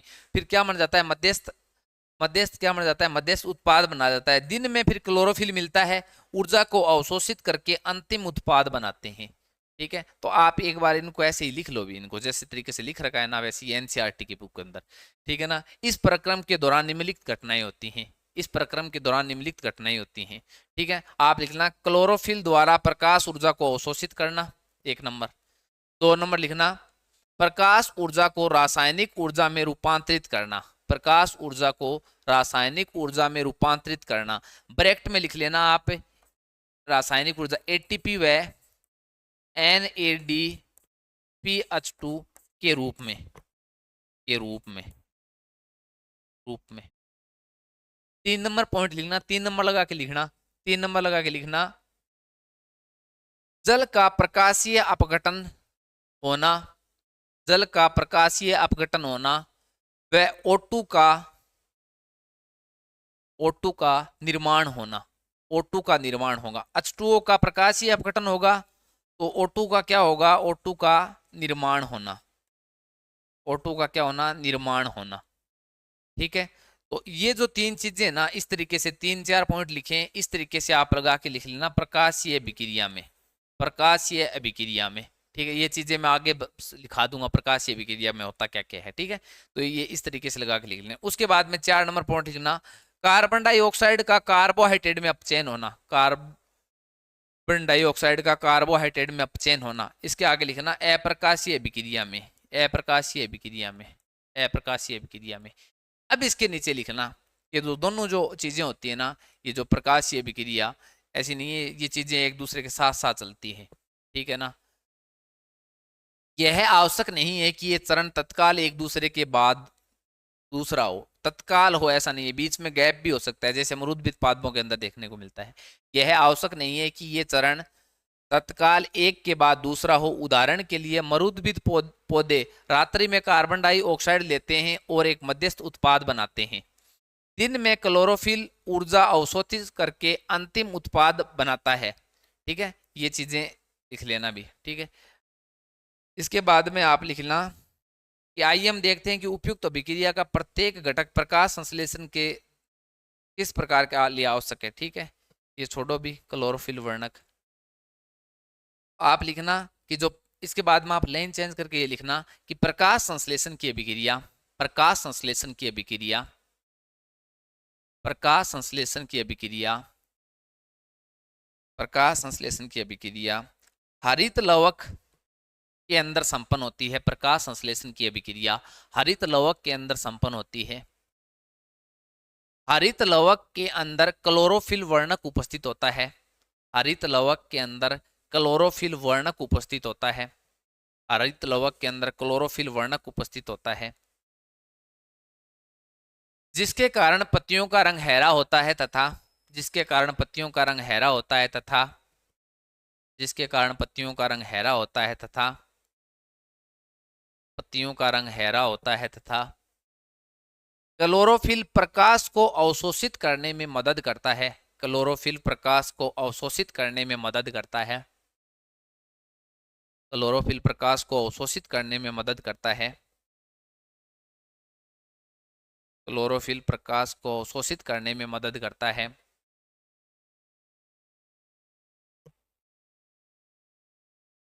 अवशोषित करने में मदद करता है। लाइन चेंज करके लिखना, क्लोरोफिल वर्णक 4 प्रकार का पाया जाता है। क्लोरोफिल वर्णक 4 प्रकार का पाया जाता है। एक लिखना chlorophyll A, chlorophyll B, xanthophylls और केरोटीन। इस तरीके से 4 वर्णक के नाम लिख लेना। क्लोरोफिल ए के आगे लिखना मुख्य वर्णक। मुख्य वर्णक इंपॉर्टेंट लगा लेना इसको, मुख्य वर्णक, ठीक है, मुख्य वर्णक। उसके बाद में क्लोरोफिल बी, केरोटीन, जेंथोफिल्स, उनको लिखना सहायक वर्णक, सहायक वर्णक, सहायक वर्णक। और क्लोरोफिल ए और बी ये लिख लेना, लाल रंग का होता है वो, केरोटीन होता है वो नारंगी रंग का होता है, और जेंथोफिल्स होता है वो पीले रंग का होता है, पीले रंग का होता है। ये नाम आप यहाँ देख लेना, भी लिख रखे ना मैंने, carotene, xanthophylls, chlorophyll A, chlorophyll B. उसके बाद में लाइन चेंज करके लिखना क्लोरोफिल वर्णक, क्लोरोफिल वर्णक प्रकाश में लाल, नीले व बैंगनी रंग को ग्रहण करता है। प्रकाश से लाल, नीले व बैंगनी रंग को ग्रहण करता है, बैंगनी रंग को ग्रहण करता है, बैंगनी रंग को ग्रहण करता है। प्रकाश संश्लेषण की दर, लाइन चेंज करके लिखना, प्रकाश संश्लेषण की दर लाल रंग के प्रकाश में सर्वाधिक तथा बैंगनी रंग के प्रकाश में सबसे कम होती है। ये चीजें मैंने समझाई है, वही लिखा रहा हूं। बैंगनी रंग के प्रकाश में सबसे कम होती है।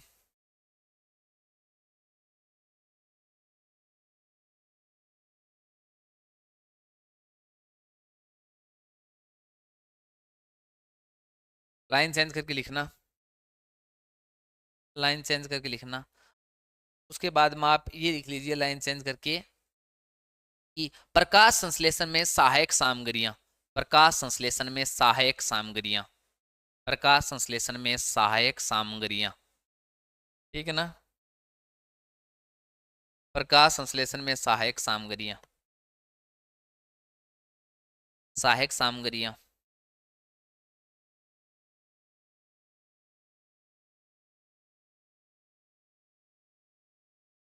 प्रकाश संश्लेषण के लिए गैसों का अधिकांश आदान प्रदान, प्रकाश संश्लेषण के लिए गैसों का अधिकांश आदान प्रदान पत्तियों में स्थित सूक्ष्म रंध्रों द्वारा होता है, पत्तियों में स्थित सूक्ष्म रंध्रों द्वारा होता है।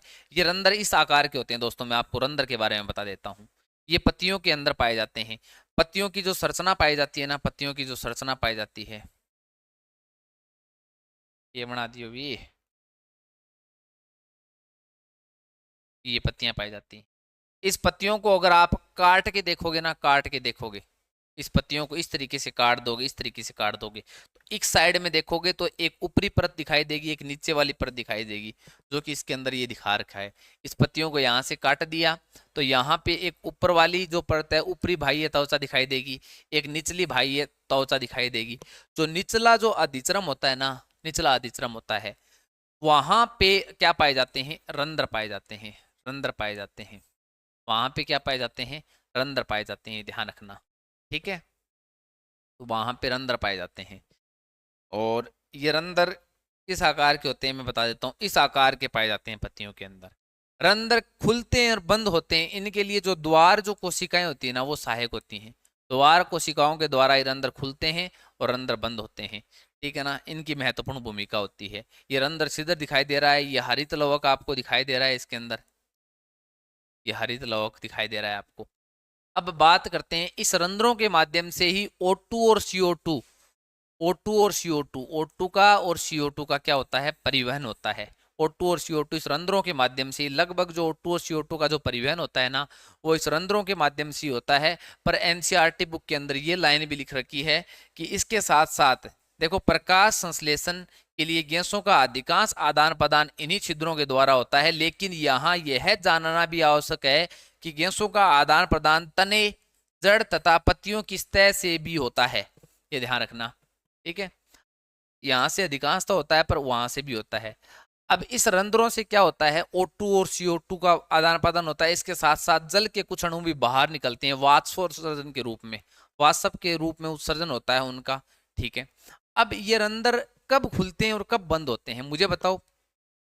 रात को प्रकाश संश्लेषण होगा क्या? रात को प्रकाश संश्लेषण नहीं होगा। रात को प्रकाश संश्लेषण नहीं होगा तो ये रंध्र, रात को फिर CO2 की आवश्यकता नहीं होगी पेड़ पौधों को, तो ये रंध्र क्या हो जाएंगे, वाष्पोत्सर्जन कम हो, इसलिए रात को ये रंध्र क्या हो जाते हैं, बंद हो जाते हैं, और दिन में ये रंध्र क्या हो जाते हैं, खुल जाते हैं वापस में, ध्यान रखना। ठीक है, और इसके साथ साथ मैं आपको ये बता देता हूं कि ये रंध्र जो होते हैं, ये द्वार को जो कोशिकाएं होती हैं, द्वार कोशिकाएं, इसमें जल भर जाता है, क्या हो जाता है, जल भर जाता है। जल भरते ही ये क्या हो जाते हैं, रंध्र खुल जाते हैं। ये बंद रंध्र है, वो खुला रंध्र है, और जब इसके अंदर जल है वो बाहर निकलता है तो ये रंध्र क्या हो जाते हैं, बंद हो जाते हैं। तो रंध्र खुलना और बंद होना। इसके साथ साथ ये प्रयोग भी किया हुआ है, मैं आपको बता देता हूं कि पोटेशियम हाइड्रोक्साइड के साथ इसमें क्या किया गया है कि एक कांच का जार लिया गया, उसके अंदर एक पौधे को रखा गया और एक दूसरे पौधे को सीधा रखा गया। एक पौधे को रखा, वहां पोटेशियम हाइड्रोक्साइड का ग्लास लगा दिया गया इसके अंदर, जहां पोटेशियम हाइड्रोक्साइड रखा गया। ये पोटेशियम हाइड्रोक्साइड होता है ना दोस्तों, ये CO2 को अवशोषित करने में मदद करता है, बाहर से CO2 को अवशोषित करने में मदद करता है। जब कुछ समय बाद में इस पादप को देखा गया तो इसके पत्तियों के अंदर, मुझे बताओ, बाहर से CO2 आएगी, नीचे से क्या आएगा, जल आएगा, तो इस पत्तियों के अंदर क्या होगा, ग्लूकोज का निर्माण होगा, और फिर ग्लूकोज किसके रूप में संग्रहित होगा, स्टार्च के रूप में संग्रहित होगा। तो इन पत्तियों पर स्टार्च की मात्रा ज्यादा देखने को मिली। तो आपको ये पूछ लिया जाए, पोटेशियम हाइड्रोक्साइड KOH ये किस में सहायक है, ये CO2 के अवशोषण में सहायक है, ये बात ध्यान रखना है। ठीक है ना, तो रंध्र ये बता दिया आपको।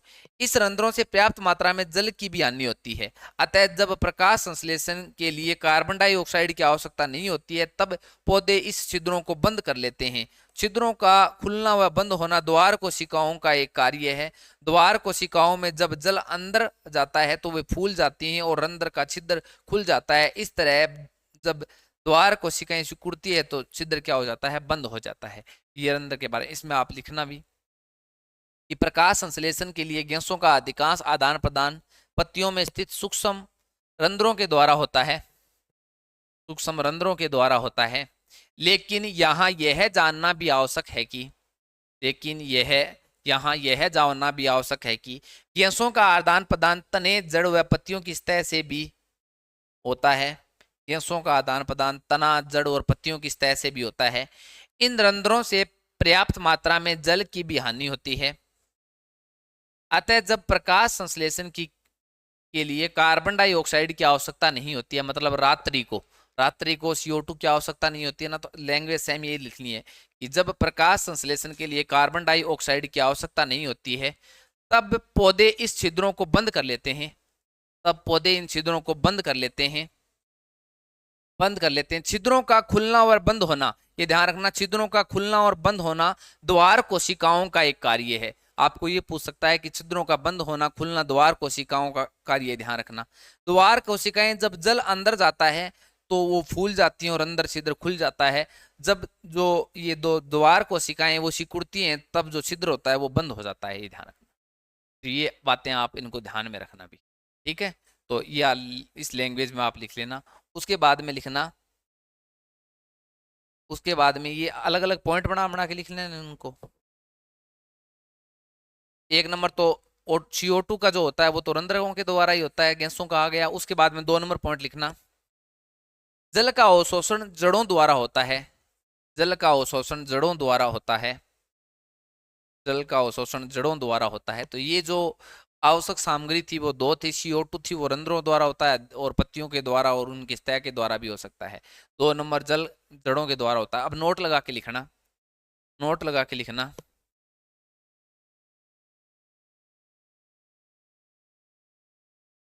पोटेशियम हाइड्रोक्साइड का उपयोग, पोटेशियम हाइड्रोक्साइड ब्रैकेट में लिख लेना KOH, पोटेशियम हाइड्रोक्साइड का उपयोग, पोटेशियम हाइड्रोक्साइड का उपयोग कार्बन डाइऑक्साइड को अवशोषित करने के लिए किया जाता है, कार्बन डाइऑक्साइड को अवशोषित करने के लिए किया जाता है, कार्बन डाइऑक्साइड को अवशोषित करने के लिए किया जाता है। जिस पादप के पास का जिस पादप के पास KOH या पोटेशियम हाइड्रोक्साइड रखा जाता है, जिस पादप के पास पोटेशियम हाइड्रोक्साइड रखा जाता है, वह पादप CO2 को अधिक अवशोषित करता है, CO2 को अधिक अवशोषित करता है, CO2 को अधिक अवशोषित करता है। ये चीजें दे रखी हैं तो ये लिख लेना। तो प्रकाश संश्लेषण में आवश्यक कच्ची सामग्री भी आ गई और नोट लगा के ये पॉइंट भी लिख लिया। उसके बाद में आप नोट लगा के 2 नंबर पॉइंट लिखना, कार्बोहाइड्रेट मंड के रूप में पत्तियों में संचित होता है। कार्बोहाइड्रेट मंड या स्टार्च के रूप में पत्तियों में संचित होता है, पत्तियों में संचित होता है। पत्ती में जो पत्तियों में स्टार्च की उपस्थिति, पत्तियों में स्टार्च की उपस्थिति, पत्तियों में स्टार्च की उपस्थिति प्रकाश संश्लेषण प्रक्रम का संपन्न होना दर्शाती है। पत्तियों में स्टार्च की उपस्थिति प्रकाश संश्लेषण प्रक्रम का संपन्न होना दर्शाती है। उसके बाद में 3 नंबर पॉइंट लिखना, हरे तने में भी प्रकाश संश्लेषण होता है, हरे तने में भी प्रकाश संश्लेषण होता है। उदाहरण स्तावरी का पादप, ये लिखा था ना पीछे, स्तावरी, स्तावरी उदाहरण ते लिख लेना, स्तावरी व मरुस्थलीय पौधे, स्तावरी व मरुस्थलीय पौधे।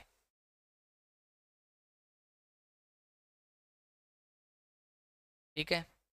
उसके बाद में आप लाइन चेंज करके लिखना कि प्रकाश संश्लेषण की क्रिया मुख्य रूप से 2 चरणों में होती है। प्रकाश संश्लेषण की क्रिया मुख्य रूप से 2 चरणों में होती है। मैं आपको आपकी जानकारी के लिए दिखा देता हूं कि एनसीईआरटी बुक के अंदर इसका उल्लेख नहीं है। देखो भी कहीं नहीं दे रखा, इतना सा दे रखा है, इसके बाद में कहीं उल्लेख नहीं दे रखा। ठीक है, पर मैं बता देता हूँ आपकी जानकारी के लिए, आरबीएससी की बुक है, कक्षा 9th की बुक है, उसके अंदर बहुत बढ़िया तरीके से दे रखा है अभी ये प्रकाश संश्लेषण। जो चीज़ें मैंने बताई है ना पूरी की पूरी वो की वो है उसी तरीके से। ठीक है ना, एक बार अगर पढ़ना चाहो तो इनको पढ़ सकते हो भी। चलो मैं जल्दी जल्दी पढ़ देता हूँ अभी। पौधे और जंतुओं को ऊर्जा प्राप्त करने की विधि में बहुत अंतर है। जंतु अपना भोजन स्वयं नहीं बना लेते, ये तो चलो ये आ गया। यह ऊर्जा, इसके विपरीत ये हरे पेड़ पौधे सूर्य के प्रकाश का उपयोग कर उसे रासायनिक ऊर्जा में परिवर्तित कर लेते हैं। यह ऊर्जा एडिनोसिन ट्राइफॉस्फेट, एटीपी की फुल फॉर्म क्या है, एडिनोसिन ट्राइफॉस्फेट, तथा अपचयित निकोटिनामाइड एडिनिन डाइफॉस्फेट, ये किसका नाम है, NADPH2 का नाम है, ये ध्यान रखना। ठीक है ना, निकोटिनामाइड एडिनिन डाइफॉस्फेट, ये लिख लेना भी, NADPH2 का ब्रैकेट में ये नाम लिख लेना, के रूप में संचित होती है। ये मैंने बताया दिया आपको। पौधे इस ऊर्जा का उपयोग कार्बन डाइऑक्साइड के अपचयन में करते हैं। मैंने बताया था ना दूसरे चरण में वो काम आती है कार्बोहाइड्रेट रूप से। संपूर्ण क्रिया में फलस्वरूप कार्बोहाइड्रेट प्राप्त होता है, जिससे सभी प्राणी क्या कर लेते हैं, भोजन प्राप्त कर लेते हैं। हरे पौधे द्वारा प्रकाश ऊर्जा को अवशोषित कर उसे रासायनिक ऊर्जा में परिवर्तन करने की क्रिया प्रकाश संश्लेषण कहलाता है। प्रकाश संश्लेषित वर्णक के बारे में मैंने बता दिया। प्लास्टिक हरित लवक होता है जिसकी खोज हेक्कल ने की थी। ये तो मैं सारी चीजें कोशिका के अंदर पढ़ा चुका हूँ भी। हरित लवक एक स्ट्रोमा भाग होता है, ग्रेना भाग होता है, ये भी मैं बता चुका हूँ। ठीक है, तो ये लिखने की कहीं आवश्यकता नहीं है। आप ये लिख लेना कि ये मैंने लिखा दिया, हरे वर्णक होते हैं, 2 हरे वर्णक होते हैं, क्लोरोफिल ए और क्लोरोफिल बी। नारंगी और पीले वर्णक होते हैं क्रमशः केरोटीन और जेंथोफिल सी। ये मैंने लिखाई दिया आपको क्योंकि इनकी मेरी एक एक लाइन पड़ी हुई है। ठीक है, उसके बाद में प्रकाश संश्लेषण की क्रिया विधि। प्रकाश संश्लेषण की क्रिया विधि में ये है चीजें जो मैंने आपको लिखा दी है। ठीक है ना, प्रकाश संश्लेषण की क्रिया मुख्य रूप से 2 चरणों में होती है। आप अब यहाँ ये लगा लेना भी, अब आप यहाँ ये लगा लेना, ये दे रखी मैं यहाँ से लिखाऊंगा अभी चीजें। तो आप देखो, प्रकाश संश्लेषण की क्रिया मुख्य रूप से 2 चरणों में संपन्न होती है। प्रकाश संश्लेषण की क्रिया मुख्य रूप से 2 चरणों में संपन्न होती है। 1 नंबर लगाना प्रकाशीय विक्रिया, 2 नंबर लगाना है प्रकाशीय विक्रिया, 2 नंबर लगाना है प्रकाशीय विक्रिया। तो आप 1 नंबर लगाओ प्रकाशीय विक्रिया, प्रकाशीय विक्रिया।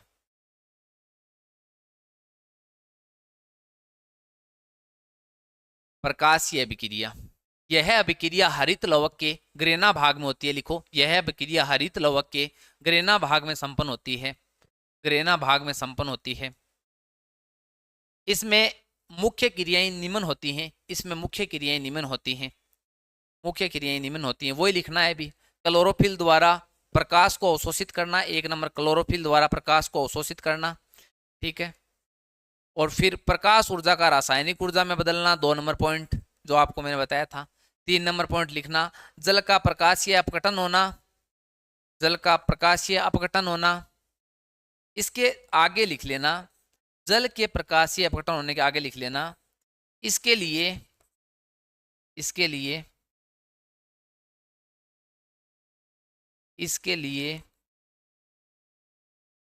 Mn+2 व क्लोरीन आयन आवश्यक होते हैं। जल का जो प्रकाशीय अपघटन होता है उनके लिए ये आयन आवश्यक होते हैं।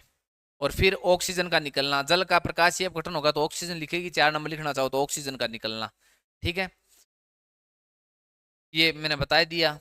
रासायनिक ऊर्जा में परिवर्तन जिनसे अंतर्गत एटीपी के रूप में एनएडीपी का निर्माण होना, संश्लेषण होना, ये ठीक है ना, ये एटीपी के रूप में निर्माण होना, ये मैंने बता दिया है। तो ये इतनी चीजें लिख ली। उसके बाद में 2 नंबर लिखो अप्रकाशीय विक्रिया, डायरेक्ट रिएक्शन बोलते हैं इसको, डायरेक्ट रिएक्शन। यह अभिक्रिया हरित लवक के स्ट्रोमा भाग में होती है, यह अभिक्रिया हरित लवक के स्ट्रोमा भाग में होती है। इस अभिक्रिया में प्रकाश की आवश्यकता नहीं होती, इस अभिक्रिया में प्रकाश की आवश्यकता नहीं होती, इस अभिक्रिया में प्रकाश की आवश्यकता नहीं होती।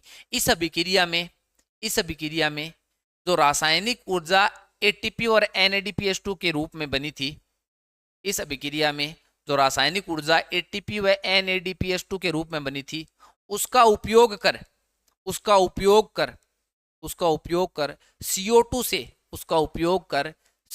से कार्बोहाइड्रेट का निर्माण होता है, CO2 से कार्बोहाइड्रेट का निर्माण होता है, CO2 से कार्बोहाइड्रेट का निर्माण होता है। तो आप एक बार वो इस तरीके से लिख लेना, ये लिखकर आप ये लिख लेना कि जो CO2 होता है ना, CO2 होता है, CO2 से पहले क्या बनता है, 3PGA बनता है, ये इस बुक के अंदर भी नहीं लिख रखा। और इससे क्या बनता है, ग्लूकोज बनता है, ग्लूकोज। ये उसके बाद में लैंग्वेज है वो लिखा लूंगा मैं, ठीक है। CO2 से 3PGA, इसमें फास्फोरस ग्लिसरॉल्डिहाइड, ठीक है। जो CO2 होता है वो इस ग्लिसरॉल्डिहाइड में बदलता है और फिर उससे ग्लूकोज बनता है, ठीक है ना। ये समीकरण लिख लो। उसके बाद में आप लिखना,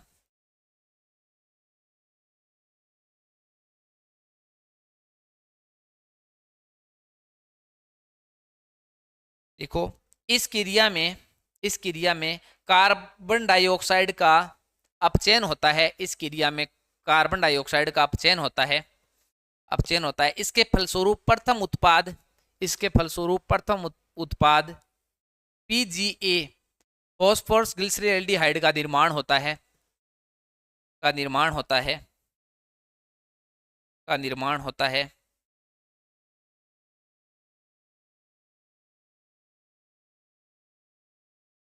PGA का निर्माण होता है और फिर उससे ग्लूकोज बनता है,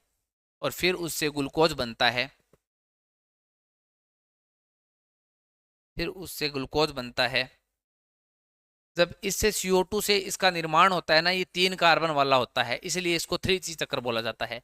तो आप लिखना इसे 3C3 चक्कर, इसको C3 चक्कर, C3 चक्कर या केल्विन चक्कर कहा जाता है, ये होता है C3 चक्कर, क्योंकि ये 3 कार्बन का बनता है फास्फोरस ग्लिसरॉल्डिहाइड। उसके बाद में नीचे लाइन चेंज करना। इस प्रक्रिया में एटीपी व NADPH2 के उपयोग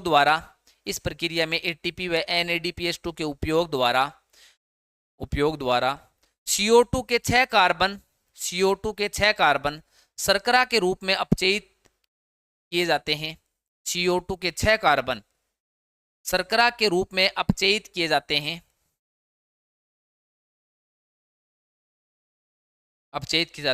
इसके बाद में लिखना, ग्लूकोज के एक अणु के निर्माण के लिए C3 चक्कर को 6 बार चलना पड़ता है,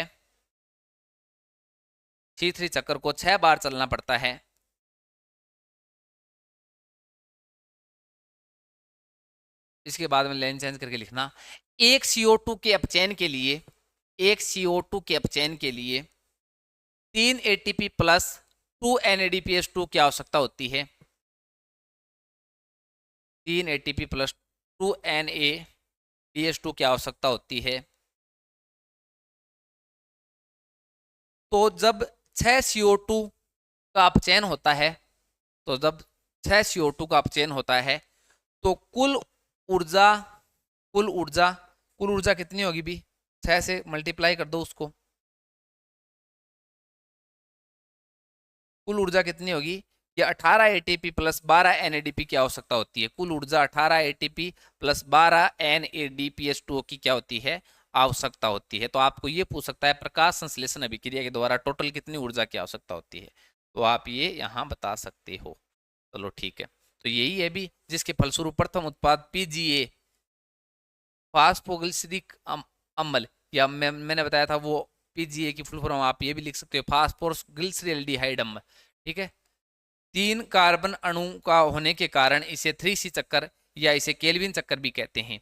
प्रकाश संश्लेषण को प्रभावित करने वाले कारक, इसके बाद में वो प्रकाश संश्लेषण को प्रभावित करने वाले कारक लिखना चाहो तो लिख लो भी भाई। ये कारक जो सूर्य का प्रकाश होता है, कार्बन डाइऑक्साइड होती है, ऑक्सीजन, ताप, जल आदि। आंतरिक कारण, जो आंतरिक अंदर कारण कौन सा होता है? क्लोरोफिल वर्णक होता है महत्वपूर्ण, बस ये लिखना चाहो तो। जीवाणुओं के अंदर प्रकाश संश्लेषण होता है, वो मैंने बता दिया था। वो जीवाणु जो हरे और बैंगनी जीवाणु, जो बैंगनी जीवाणु होते हैं, हरे नीले जीवाणु होते हैं, उनके अंदर होता है। तो ये चीजें हो गई। इसके बाद में जो 3C जो पादप होते हैं ना, ये 80 से 85% पादप यही पाए जाते हैं। ठीक है ना। वैसे कुछ ये जो C3 पादप होते हैं ना, C3 पादपों के अंदर एक C2 चक्कर भी चलता है। C2 चक्कर भी बोलते हैं इसको। ठीक है, जिसको प्रकाश शोषण बोलते हैं। प्रकाश शोषण बोला जाता है, C2 चक्कर बोला जाता है, प्रकाश शोषण बोला जाता है। जिसमें किसका निर्माण होता है भी? जिसमें ग्लाइकोलेट का निर्माण होता है। ग्लाइकोलेट चक्कर भी बोला जाता है इसको, ग्लाइकोलेट चक्कर भी बोला जाता है, ध्यान रखना। ये C2 चक्कर या प्रकाश शोषण या ग्लाइकोलेट चक्कर बोला जाता है। ये कब होता है भी? ये तब होता है जब C3 पादपों में ये देखने को मिलता है जब ताप की मात्रा ज्यादा हो, उष्णता ज्यादा हो और CO2 की मात्रा कम मिले पेड़ पौधों को। CO2 की मात्रा कम मिलेगी तो मुझे बताओ प्रकाश संश्लेषण में दिक्कत आएगी या नहीं आएगी? CO2 की मात्रा जब कम मिले तो आप लैंग्वेज में लिखना चाहो तो ऐसे लिख सकते हो, C2 चक्कर या प्रकाश शोषण या ग्लाइकोलेट चक्कर। उसके अंदर लिख सकते हो कि जब जैव मंडल में प्रकाश तथा तापमान की मात्रा ज्यादा हो तथा CO2 की मात्रा कम हो, प्रकाश व ताप की मात्रा ज्यादा हो, CO2 की मात्रा कम हो, तो C3 पादपों में CO2 व रूबिस्को एंजाइम, CO2 व ये रूबिस्को एंजाइम होता है, रूबिस्को एंजाइम, CO2 व rubisco enzyme, CO2 rubisco enzyme मिलकर 3PGA बना लेते हैं, प्लस 3PGA तथा ग्लाइकोलेट का निर्माण कर लेते हैं, ग्लाइकोलेट का निर्माण कर लेते हैं। यह एक हानिकारक प्रक्रिया है तथा इसमें ATP की भी प्राप्ति नहीं होती, इससे ऊर्जा की प्राप्ति भी नहीं मिलती है। पेड़ पौधों के लिए हानिकारक प्रक्रिया, ध्यान रखना। बस यही है अभी, इसके अलावा कुछ है नहीं। तो ये प्रकाश संश्लेषण पढ़ लिया। पर एक ध्यान रखना, प्रकाश संश्लेषण के बाद में एक शोषण होता है, ध्यान रखना। ये थोड़ा सा आपको पता होना जरूरी है। शोषण, जैसे मानव शोषण करता है तो पेड़ पौधे भी क्या करते हैं? शोषण करते हैं। मुझे बताओ प्रकाश संश्लेषण की अभिक्रिया क्या पढ़ी थी? प्रकाश संश्लेषण, प्रकाश संश्लेषण, प्रकाश संश्लेषण के अंदर हमने क्या पढ़ा था? प्रकाश संश्लेषण के अंदर 6CO2 plus 12H2O, C6H12 O6 plus 6O2 plus 6H2O, ये पढ़ी थी। शोषण की अभिक्रिया के दौरान क्या होता है? शोषण की अभिक्रिया इसकी एकदम उल्टी होती है। शोषण क्या होता है? शोषण से हमें ऊर्जा की प्राप्ति होती है। तो जो ग्लूकोज हमने ग्रहण किया है C6H12O6, इस प्रकाश संश्लेषण के द्वारा जिस पेड़ पौधों ने ग्लूकोज ग्रहण किया ना, उस ग्लूकोज की अभिक्रिया किससे होगी? ऑक्सीजन से होगी, और ऑक्सीजन से होकर क्या बनाएगी? CO2 प्लस H2O का निर्माण करेगी, प्लस एनर्जी ATP के रूप में एनर्जी की क्या होगी? प्राप्ति होगी। तो ऊर्जा के लिए शोषण की क्रिया होती है, भोजन के लिए प्रकाश संश्लेषण की क्रिया होती है। पर बहुत बार परीक्षाओं में ऐसे प्रश्न पूछे जाते हैं कि बताओ पेड़ पौधे कौन सी गैस ग्रहण करते हैं और कौन सी गैस छोड़ते हैं। तो मैं दोस्तों आपको बता देता हूं कि जो पेड़ पौधे होते हैं ना, वो आपको ऐसा पूछे कि प्रकाश संश्लेषण के दौरान कौन सी गैस ग्रहण करते हैं, तो आप ये कहोगे CO2 ग्रहण करते हैं। पेड़ पौधे प्रकाश संश्लेषण के दौरान कौन सी गैस छोड़ते हैं? तो कौन सी छोड़ते हैं? O2 छोड़ते हैं। प्रकाश संश्लेषण की क्रिया कब होती है? दिन में होती है, रात को नहीं होती है, रात को नहीं होती है। तो दिन में पेड़ पौधे प्रकाश संश्लेषण के दौरान CO2 को ग्रहण करते हैं और O2 को छोड़ते हैं, ध्यान रखना। चलो ठीक है। रात्रि के अंदर क्या होता है? रात्रि के अंदर प्रकाश संश्लेषण होता ही नहीं है। और आपको ये पूछ लें कि पेड़ पौधे श्वसन के दौरान कौन सी गैस ग्रहण करते हैं? पेड़ पौधे श्वसन के दौरान वही गैस ग्रहण करते हैं जो हम ग्रहण करते हैं, ध्यान रखना। हम कौन सी करते हैं श्वसन के दौरान? O2 करते हैं। तो O2 छोड़ते कौन सी? CO2 छोड़ते हैं। तो पेड़ पौधे भी यही करते हैं। बताओ, आप दिन में श्वसन करते हो और रात को करते हो? दिन और रात दोनों में करते हो। तो पेड़ पौधे दिन में भी करते हैं और रात को भी करते हैं। तो पेड़ पौधे श्वसन के दौरान कौन सी गैस ग्रहण करते हैं? संतुलित कर लेना अभिक्रिया। O2 ग्रहण करते हैं, ये उल्टी है सेम। और कौन सी गैस छोड़ते हैं? भी CO2 छोड़ते हैं। तो ये दोनों अलग अलग टाइप के प्रश्न है। पर आपको ये पूछ लिया जाए कई बार कि सामान्यतः बताओ पेड़ पौधे कौन सी गैस ग्रहण करते हैं और कौन सी छोड़ते हैं, तब आपका आंसर क्या होना चाहिए? ठीक है, तो मुझे बताओ, ये श्वसन की क्रिया ये दिन में भी होगी और रात को भी होगी। दिन में भी होगी प्लस रात को भी होगी। ठीक है, तो रात को प्रकाश संश्लेषण तो होगा नहीं, ठीक है ना, प्रकाश संश्लेषण तो होगा नहीं, तो ये तो होगा नहीं। तो श्वसन होगा, तो श्वसन होगा तो रात को तो आपको पता चल ही गया, रात्रि के दौरान तो श्वसन होगा। तो रात को पेड़ पौधे ना वो O2 ग्रहण करते हैं और CO2 क्या करते हैं? छोड़ते हैं। तभी ये कहा जाता है कि रात्रि को पेड़ पौधों के नीचे नहीं सोना चाहिए भी। पर दिन में क्या होता है? अभी दिन में प्रकाश संश्लेषण भी चलता है, श्वसन भी चलता है, दोनों चीजें चलती हैं। प्रकाश संश्लेषण के द्वारा तो ये CO2 ग्रहण करते जाते हैं, O2 छोड़ते जाते हैं। श्वसन के दौरान ये जो छोड़ी गई O2 है उसको ग्रहण करते जाते हैं, O2 को ग्रहण करते जाते हैं और CO2 छोड़ते जाते हैं। ये दोनों क्रियाएं एक दूसरे के साथ साथ चलती है। पर ध्यान रखना कि प्रकाश संश्लेषण के दौरान ग्रहण की गई O2 की मात्रा, ध्यान सुनना, प्रकाश संश्लेषण के दौरान ग्रहण की गई O2 की मात्रा श्वसन के दौरान ग्रहण की गई O2 की मात्रा से बहुत कम होती है। ठीक है, तब हम सामान्य ये कह देते हैं कि पेड़ पौधे होते हैं वो दिन में CO2 ग्रहण करते हैं सामान्यतः, और O2 क्या करते हैं? छोड़ते हैं। प्रकाश संश्लेषण के द्वारा छोड़ी गई O2 की मात्रा होती है ना, O2 की मात्रा वो इस CO2 की मात्रा से क्या होती है?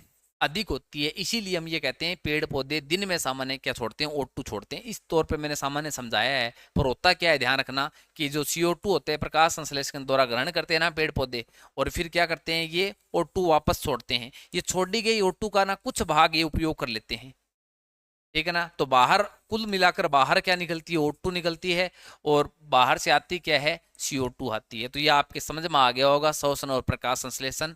आई होप कि ये पूरा टॉपिक बहुत बढ़िया तरीके से समझ में आया हुआ है। NCERT और RBSE का निचोड़ करवाता हूं, तो आप वीडियो देखो तो लाइक शेयर सब्सक्राइब ठोक दिए दोस्तों, और बेल आइकन को दबा लेना कि आगामी वीडियो का नोटिफिकेशन मिल जाए। आप प्ले लिस्ट में जाकर भी वीडियो को देख सकते हो, वहां मैंने प्ले लिस्ट बना रखी है अलग अलग टॉपिकों की। तो इसी के साथ मैं अपने शब्दों पर विराम देता हूँ। जय हिंद, जय भारत।